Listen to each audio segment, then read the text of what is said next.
Instituti Hidrometeorologjik i Kosovës është institut që merret me fushën e meteorologjisë, hidrologjisë, klimës, ajrit, ujit dhe tokës. Ky institut vepron i ndarë nga 3 objekte, që bën edhe safi i tij të jetë i ndarë. Po ashtu në këtë institut ka mungesë të punëtorëve.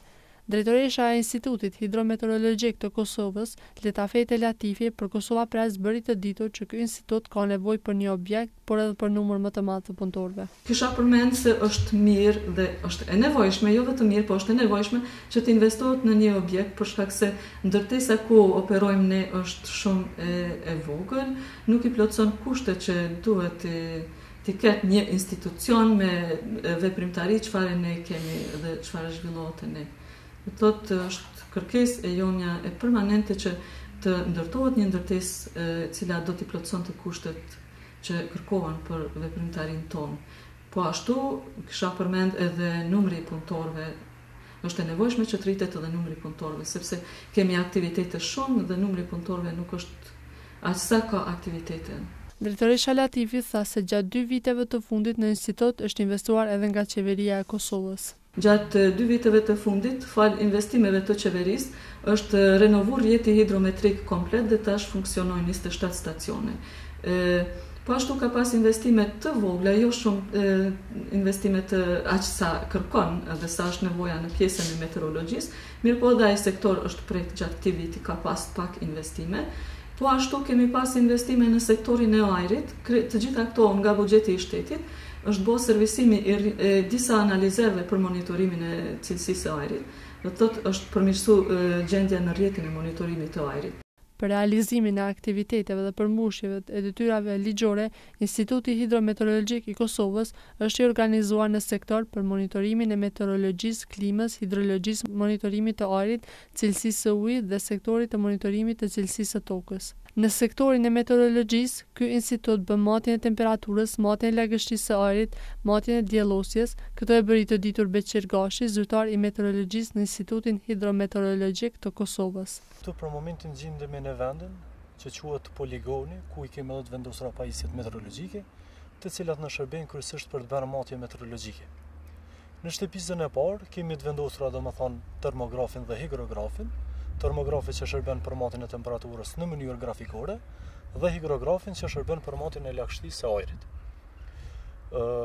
Tek shtëpia e dytë kemi të vendosura psikometrat që shërbejnë për matjen e temperaturave minimale, maksimale dhe matjen e temperaturës momentale që mbizotron tani. Gjithashtu, ai tha se në këtë institut matet edhe drejtimi dhe shpejtësia e erës. Po ashtu kemi të vendosur edhe pajisjen tjetër që quhet heliograf, që shërben për matjen e diellosjes, ku zakonisht ajo domethënë shërben për mbledhjen e minutave apo orëve me diell brenda tërë ditës. Në pjesën atje i kemi të vendosur edhe disa pajisje tjera që quhen geotermometrat e tokës.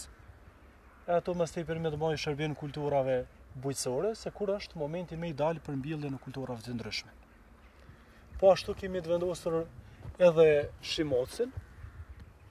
Po ashtu edhe anemometrat që na shërbejnë për matjen e drejtimit të erës dhe shpejtësisë së erës në metër për sekond. E në objekt i kemi të vendosur edhe barometrin dhe barografin që shërbejnë për matjen e shtypjes atmosferike në milibar. Pas matjes së temperaturës grumbullon të dhënat, ku më pastaj dilet me parashikime. Parashikuesi i motit, Besim Aliu, tha se përveç matjeve që bën në Kosovë, ky institut shërbehet edhe nga websajte të ndryshme. Po Instituti Meteorologjik i Kosovës tash i kemi stacione, domethënë pikat mallse në vende të caktuara dhe mbledhemi, grumbullojmë të dhëna. Mirë, po përveç këtyre dhënave, përveç se do ta dimë gjendjen faktike se kemi gjendjen momentale të motit në territorin tonë, ne shërbejmë edhe me imazhe satelitore, të cilat i marrim kryesisht nga websajtet e ndryshme, por më të përqendruar jemi në MCAT, ku kemi edhe, domethënë kemi edhe marrëdhënie të mira me MCAT-in, ku ata dërgojnë imazhet satelitore dhe në bazë tyre ne bëjmë parashikimin 3 deri në 5 ditë. Parashikimi është pak sa më i saktë, kurse i saktë është, kurse në 7 deri në 10 ditë domethënë saksia e tyre bjen, po jo shumë.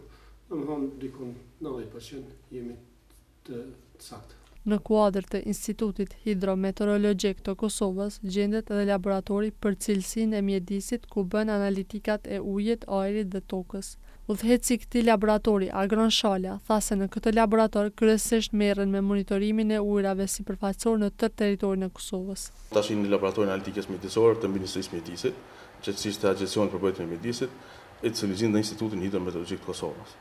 Puna e këtij laboratorit është shumë llojt. Do të njëra prej tyre është edhe analitika e ujit, e ajrit edhe tokës, edhe kryesisht ne merrem me monitorimin e ujrave sipërfaqësor në tërë territorin e Kosovës. Për këtë monitorim, ne kemi bërë një rrjet të monitorimit i cili përmban 54 stacione monitoruese, ku shkohet dhe mirët mostra për çdo muaj, bien në laborator, regjistrohen, ruhen, punohen, analizohen edhe në fund bëhet një raport. Shala tha se pas marrjes së mostrave në laborator, ato mostra i nënshtrohen analizave sipërmes metodave klasike ashtu edhe metodave instrumentale. Për përcaktimin e cilësisë së ujrave, siç tham ne kemi një rrjet, edhe në këtë rrjet do të merren për mostrim, merren pajisjet për motet në terren, edhe shkohet në terren, merret mostra, moten disa parametra, që zakonisht ato parametra janë për sasia e oksigjenit të tretën, temperatura ujit, vlera pH-s, përqëllshmëria elektrike, edhe mostrat bien këtu, kur bien në laborator, është thoma posaçme ku bëhet pranimi i tyre, pas pranimit të tyre bien në laborator. Edhe në laborator i nënshtrohen analizave përmes metodave të ndryshme, si metodave klasike, po ashtu edhe metodave instrumentale. Ndërsa, Bashkim Kastrati, hidrolog, thotë se fatkeqësisht tani jemi 4 punëtor, por që megjithatë bëjmë përpjekje maksimale për me arrit realizimin e punëve që i kemi. Në këtë sektor, kryesisht merremi me monitorimin e rrjetit stacioneve hidrometrike të ujrave sipërfaqësor, por edhe të atyre nëntoksor. Për momentin, instituti, faktikisht sektori hidrologjisë, i ka 27 stacione hidrometrike të shtrira në për shumicën apo në për rrjedhat kryesore apo lumet kryesor në tërë territorin e Republikës së Kosovës. Prej këtyre 27 stacioneve, 7 prej tyre janë me qasjen kohë reale, do të thotë informacionet vinë në kohë reale në serverin qendror për këto në Prishtinë. Në këto stacione me lexohen disa parametra, por më të rëndësishmit janë niveli i ujit, pastaj temperatura ujit edhe, domethënë vazhdimësinë e bëjmë edhe matje hidrometrike në këto profile lumore. Kastrati tha se në të gjitha stacionet janë të punuara profile të cilat sipas tij janë shumë të rëndësishme dhe për parashikimin e fatkeqësive hidrologjike apo vëshimeve. Në gjitha këto stacione janë të punuara profilet që është shumë rëndësishme, sepse përveç njohjes së sasisë së rrjedhave të ujit, e cila është e rëndësishme për përcaktimin e bilancit ujor, domethënë të ujrave në Republikën e Kosovës, shumë rëndësishme është edhe mbrojtja gjithsesi paralajmërimi apo parashikimi i fatkeqësive hidrologjike, në këtë rast të atyre vërshimeve. Për këto 7 stacionet kryesore, lumet kryesor, prej nga dalin ujrat prej teritorit Kosovës në përvendet fshinje, ne kemi arrit të ngritmi ato stacionet hidrologjike që i përmenëm më përpara, të kirojmë profilet në të cilat shifen kur arrin domethënë edhe nivelet kritike. Pas ardhjes së nivelit të ujit në një nivel kritik të cilin ne paraprakisht e kemi përcaktuar në bazë të matjeve gjeodezike të cilat janë bërë, pastaj neve na vjen një informacion prej modemit se në ato stacione janë vendosura pajisjet teknologjisë bashkëkohore dhe neve na vjen një SMS në telefon, domethënë edhe ne e marrim atë SMS, e përpunojmë edhe shiqojmë se çfarë është gjendja në ato rrjedhë. Në kuadër të monitorimit të mjedisit të Institutit Hidrometeorologjik, posedon edhe sektorin e ajrit, i cili sektor bën monitorimin e cilësisë së ajrit. Specialisti i cilësisë së ajrit në Institutin Hidrometeorologjik në Kosovë, Shkumbim Shala, tha se këto stacione janë në Prishtinë, Obiliq, Antalezit, Gjilan, Prizren, Mitrovic dhe Drenas. Në kuadër të monitorimit të mjedisit, Instituti Hidrometeorologjik posedon edhe sektorin e ajrit, i cili sektor bën monitorimin e cilësisë së ajrit dhe monitorimin e emisioneve.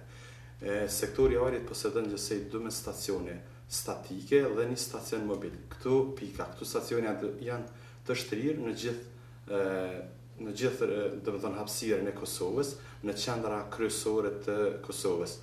Blerim për shembull ceket, në Prishtinë kemi 2 stacione, në Obiliq kemi 3 stacione, në Handelez 1 stacion, Gjilan, Prizren, Drenas, Mitrovic dhe Pej.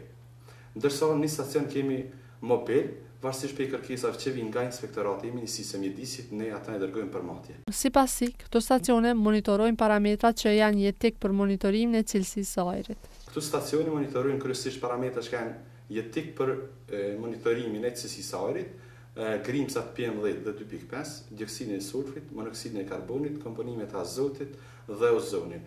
posaçërisht edhe elemente tjera, siç janë metalet e rënda dhe për ta kompletuar informatën rreth monitorimit të cilësisë së ajrit ka shi gjitha këtyre stacioneve, çdo stacion posëdon edhe parametrat meteorologjik, siç është temperatura, shtypja atmosferike, lagështia e ajrit, dërtimi i erës, shpejtësia e erës dhe diellosja.